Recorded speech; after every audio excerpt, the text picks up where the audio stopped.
और भारतीय जनता पार्टी ने यहां पर जसकौर मीणा पूर्व मंत्री को मौका दिया है। लगातार दौसा सीट पर जो उहापोह की स्थिति बनी थी, जो गहमा गहमी चल रही थी, जिस तरीके का संशय बना था वो स्पष्ट हो गया। और लगातार चाहे अविनाश राय खन्ना हो, खुद प्रदेश अध्यक्ष मदन लाल सैनी हो या प्रकाश जावड़ेकर, ये कहा जा रहा था बार बार कि जल्द से जल्द इस पर फैसला होगा। और अब ये बात फाइनल हो गई कि दौसा सीट पर भारतीय जनता पार्टी का चेहरा कौन होगा लोकसभा चुनाव में। जसकौर मीणा, इन पर पार्टी ने भरोसा जताते हुए उम्मीदवार बनाया है, जिनका मुकाबला सविता मीणा से, कांग्रेस प्रत्याशी से यहां पर होगा।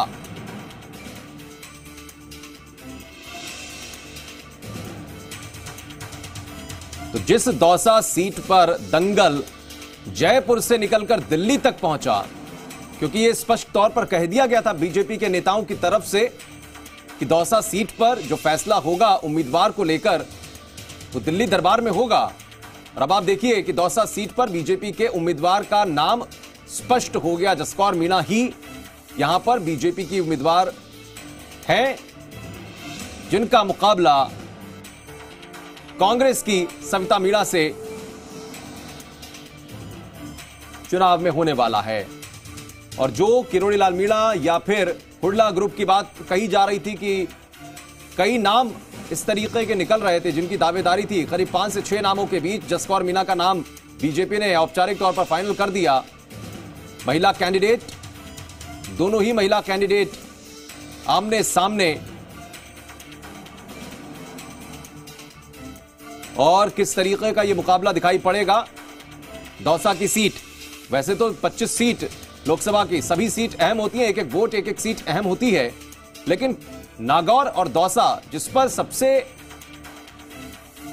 ऐतिहासिक अगर कहा जाए फैसला लेने की बात लगता है कही जा रही थी, और कुछ कुछ वही नजर भी आया, क्योंकि आखिर में आप देखिए कि सारी सीट पर कैंडिडेट घोषित कर दिए गए। पूर्व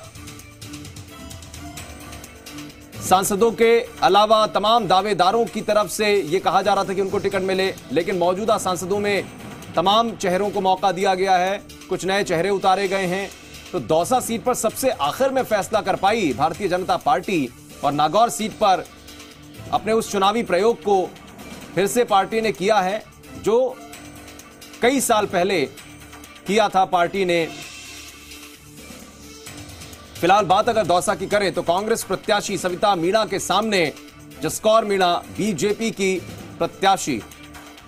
3 मई 1947 को आपका जन्म हुआ और राजस्थान यूनिवर्सिटी से एमए बीएड की डिग्री आपने हासिल की, और राइटर के तौर पर भी जानी जाती हैं, जबकि 13वीं लोकसभा के लिए भी चुनी गई थी, और अब 17वीं लोकसभा के चुनाव के लिए एक बार फिर से उम्मीदवार। 2003 में मानव संसाधन मंत्रालय भी आपने संभाला। तो ये कुछ बातें जो जसकौर मीणा के साथ जुड़ती हैं, लेखिका के तौर पर भी आपकी पहचान दिखाई पड़ती है। इसके अलावा बीजेपी ने जो टिकट दिया उसने काफी सोचने विचारने के बाद दौसा सीट पर फैसला किया। जसकौर मीणा को अपना उम्मीदवार बनाकर कांग्रेस की प्रत्याशी सविता मीणा के मुकाबले उतारा है।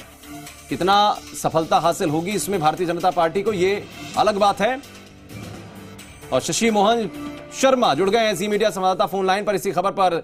शशि, सारी उहापोह, सारे संशय की जो स्थितियां थी, सबका पटाक्षेप हो गया, क्योंकि अब औपचारिक तौर पर यह स्पष्ट हो गया कि जसकौर मीणा ही बीजेपी की प्रत्याशी होंगी। लेकिन क्या इस बात को लेकर कोई प्रेस कॉन्फ्रेंस भी? देखिए आशीष, बीजेपी ने लिस्ट जारी की है, 20वीं लिस्ट जारी की है अपने प्रत्याशियों की, और इसी में सबसे आखिर में जसकौर मीणा का नाम लिखा हुआ है। खास बात यह है कि जो देश भर के चरण के हिसाब से देखें तो 5वें चरण में, और राजस्थान के दूसरे चरण में दौसा का चुनाव है, और इस लिस्ट में 2 ऐसे नाम और हैं जिनके 5वें चरण में चुनाव होने हैं और उनको इस लिस्ट में जगह दी गई है। मध्य प्रदेश से भी एक नाम है, खजुराहो से प्रत्याशी बनाया विष्णुदत्त शर्मा को। लेकिन जसकौर मीणा का नाम आना, यहाँ पर पार्टी ने ये दिखा दिया है कि पार्टी किसी की धमकियों से, किसी के प्रेशर में, किसी दबाव में नहीं आएगी। अगर कोई, बिल्कुल शशि, आपको रोकेंगे। हमारे साथ बीजेपी प्रत्याशी जसकौर मीणा भी जुड़ गई है फोन लाइन पर। पहले तो आपको बहुत शुभकामनाएं जसकौर मीणा जी कि आप प्रत्याशी बनाएंगे भारतीय जनता पार्टी की, और क्या कुछ पहली प्रतिक्रिया आपकी?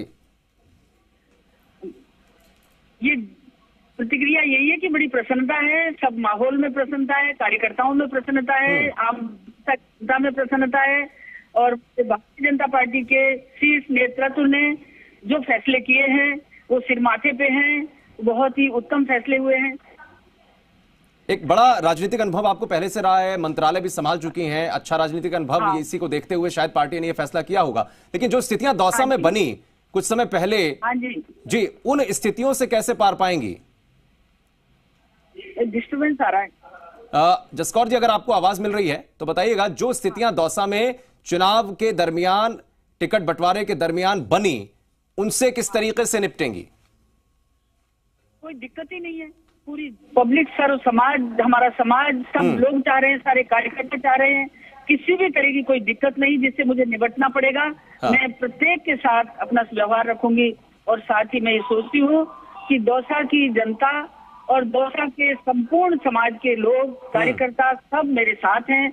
मुझे पूर्ण विश्वास है कि हम भारतीय जनता पार्टी की सीट को निकालकर भाई नरेंद्र जी मोदी को पुनः प्रधानमंत्री बनाने में कामयाब होंगे, इसमें कोई दो राय नहीं। मतलब ये मान लिया जाए कि किरोड़ी लाल मीणा और हुड्डा जो हैं वो आपके चुनाव प्रचार में दिखाई पड़ेंगे? बिल्कुल दिखाई पड़ेंगे, मेरे भाई हैं, मेरे साथ रहेंगे। नहीं, लेकिन किरोड़ी समर्थक जो कह रहे थे कि हम विरोध करते हैं, तो क्या उस तरीके की चुनौती आपको नहीं लगता कि कहीं ना कहीं थोड़ी सी परेशानी में जरूर डालेगी? नहीं कर रहा, कोई विरोध नहीं है जी। हाँ जी। फिलहाल क्या कुछ मुद्दे लेकर अब जनता के बीच जाने वाली हैं? बिल्कुल, मैं अब विकास के मुद्दों को लेकर जाने वाली हूँ और सर्व समाज की इज्जत करने के मुद्दों को लेकर जाने वाली हूँ। दौसा संसदीय क्षेत्र की क्या अपेक्षाएं हैं उन सब को लेकर जाने वाली हूँ। और भारतीय जनता पार्टी के हमारे राष्ट्रीय अध्यक्ष, हमारे प्रदेश अध्यक्ष, हमारे संपूर्ण राष्ट्रवादी विचारधारा से जुड़े भाई बहनों के लिए धन्यवाद देना चाहती हूँ कि उन्होंने ये मेरे पे विश्वास किया है। तो मैं निस्संदेह इस विश्वास पे खरी उतरूं, जनता के बीच में जाकर जनता की सेवा की संकल्प लेकर आगे बढ़ूं। बिल्कुल, मैनिफेस्टो आपकी पार्टी का जारी हो गया। राष्ट्रवाद का मुद्दा प्रथम है, सर्वप्रथम राष्ट्रवाद की बात, नेशन फर्स्ट की बात करती है भारतीय जनता पार्टी। इसके अलावा बड़ी सारी और चुनौतियां हैं, चूंकि राजस्थान में 2018 का जब विधानसभा चुनाव निपटा उसके बाद से स्थितियां राजनीतिक रूप से थोड़ा सा बदली हैं। क्या लगता है कि वो सब चीजें भी रिफ्लेक्ट करेंगी आप लोगों को? मैं सोचती हूँ कि परिस्थिति, काल और वातावरण, इसके हिसाब से समय बदलता रहता है, मुद्दे बदलते रहते हैं, काम बदलते रहते हैं। और वर्तमान राष्ट्र निर्माण की एक ही पुकार है कि नरेंद्र मोदी पुनः आए और राष्ट्र का सम्मान, राष्ट्र का विकास और इसके साथ साथ मेरे दौसा संसदीय क्षेत्र का विकास यदि होगा तो मोदी है तो मुमकिन है। चलिए ठीक है, देखना होगा कि मोदी हैं तो कितना मुमकिन है। बहुत बहुत शुक्रिया आपका हमारे साथ जुड़ने के लिए और बातचीत करने के लिए। शशि मोहन शर्मा, जी मीडिया संवाददाता, भी फोन लाइन पर लगातार बने। शशि, अगर आपको आवाज सुनाई पड़ रही होगी तो जवाब आपने सुने। मैंने यही पूछा कि क्या प्रचार करते हुए किरोड़ी गुट के लोग या किरोड़ी लाल मीणा खुद नजर आएंगे? उन्होंने कहा कि हाँ बिल्कुल प्रचार करेंगे। क्या करेंगे, क्या कहेंगे इस पर आप? देखिए आशीष, जसकौर मीणा को अभी सभी को साथ में लेना है, इसलिए आदर्शवाद और उदारवाद की बातें सुनाई देंगी। लेकिन जो लोग जसकौर मीणा को पार्टी में शामिल किए जाने के ही विरोधी रहे हैं, जब जसकौर मीणा अपने नौकरी छोड़ करके आई, जिला शिक्षा अधिकारी थी, तब भैरव सिंह शेखावत के समय में इन्होंने पार्टी ज्वाइन की। तब किरोड़ी लाल मीणा और उनके कुछ समर्थक उन्हें कहा करते थे कि ये तो आप तो समाज की मदर टेरेसा हो और समाज की सेवा करो, बोले राजनीति बोले अच्छी चीज नहीं है और इसमें आपको नहीं फंसना चाहिए। तो जो लोग इनके पैरोकार ही नहीं थे राजनीति में आने के, वो कितने साथ आ पाएंगे? हालांकि किरोड़ी लाल मीणा के असर को पूरी तरह खारिज नहीं किया जा सकता। दौसा संसदीय क्षेत्र के साथ ही अलवर संसदीय क्षेत्र है, करौली धौलपुर जो क्षेत्र है, टोंक सवाई माधोपुर है, कोटा है, यहाँ पर इनका असर है।